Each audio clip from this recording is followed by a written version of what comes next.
Okay, running cadence for triathlon. So, want to have a quick chat about running cadence for triathletes, and why this is something that you might want to consider and think about both in training and racing, and the benefits for us as triathletes. So, firstly, we've got to paint the picture and set up the context of the fact that we're talking about running for triathlon. So when we're running off the bike in a pre-fatigue state. Now, a lot of the data, information, study that has been done on the area of optimal running cadence has been done on runners, and at that, it's been done on elite runners. So obviously, we've got to take it all with a pinch of salt, and as always, we've got to take the information, take the concepts discussed today, and apply it to each individual because everyone's different. Everyone's got different body shapes, leg length, running mechanics, strength and weaknesses. So they all need to be taken into consideration. But we can still have the conversation, and it may just be something that's a conversation starter and something to think about in training and racing when it comes to your running and you're running off the bike. So you can measure your running cadence by basically on your next run counting how many times one leg hits the ground in 15 seconds and then multiplying by 4 to get your number of steps for that leg in each minute. Now the supposed magic number and the number that everyone kind of strives for, or the runners strive for, is 90 steps a minute for one leg, or 180 for the two legs. Now, again, that's not necessarily something to aim for everyone, but generally speaking, we can certainly look at playing around with our cadence, and often that means to increase your cadence, and I think it's easier and more common for that to be the scenario, so that's what we're going to focus on today. So if you came out at 80 and the so-called magic number is 90, do you just start trying to run at 90 steps a minute? No, is the simple answer.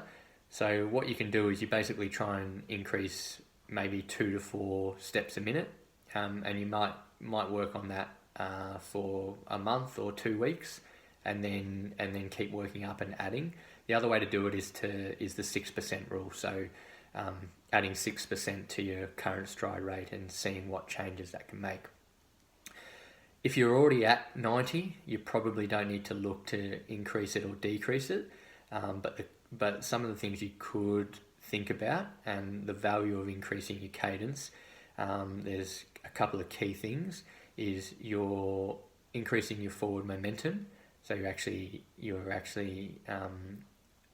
moving forward at each and every stride, and it allows you to have a good rhythm and momentum when you're running. If you've got a higher cadence, that's because you're generally not on the ground for as long. So during your stance phase, which is when your foot's on the ground, a lot of people are there, even though we're talking milliseconds, they're there for too long. So they're essentially sinking into their stride, and they're, I guess, losing a lot of power and that forward propulsion because it's going down into the ground, but not getting that reactive force back off.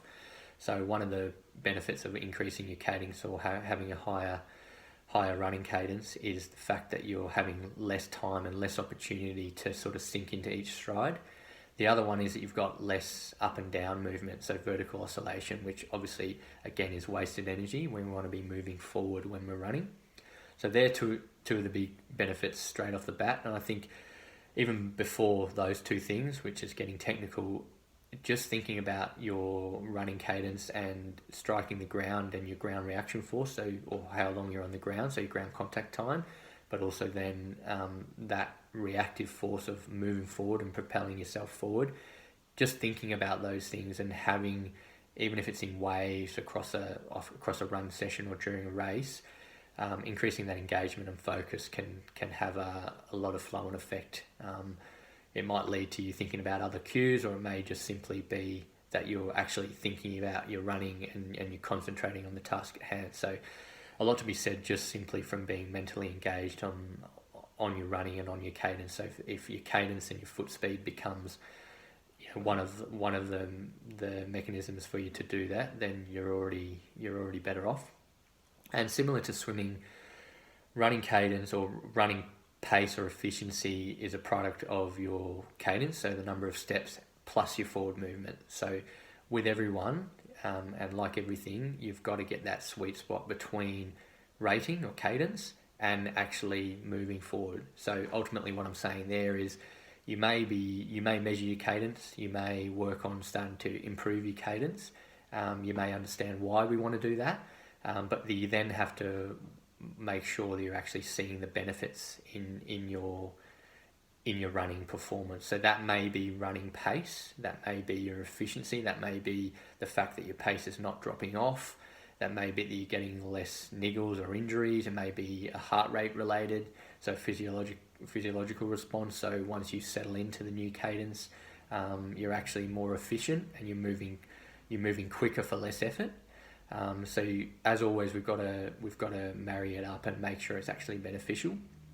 So yeah, you might progress and get right up you may start at 80 and get right through to 90, but then once you're there, you're not going to keep going from there. You're gonna stop there, and you're gonna make sure you have optimized your efficiency.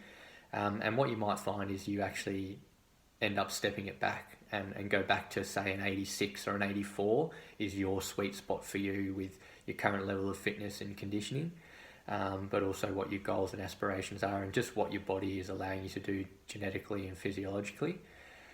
One thing to note too is generally when you're trying to increase your cadence in that initial period, which may be anywhere from 3 to 6 to even 9 months of trying to run at a higher cadence, even if you are being incremental and using the 6% rule, is at any given effort, initially you may find that your heart rate's elevated.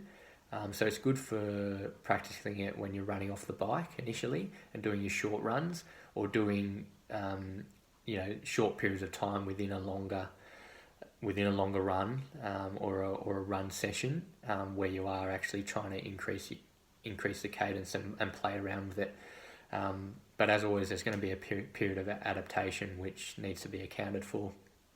That's about it. I think this video was to be a bit of a conversation starter and just something to think about.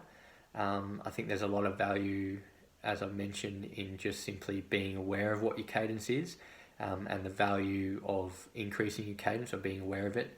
And ultimately, the two biggest things are that forward movement and momentum, and therefore the lack of vertical oscillation or being on the ground for an extended period of time and losing that forward propulsion.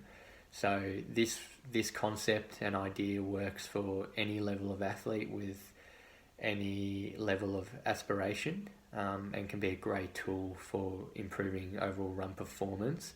And I think in many ways it's probably exacerbated for us being triathletes because we're already running in a pre-fatigue state.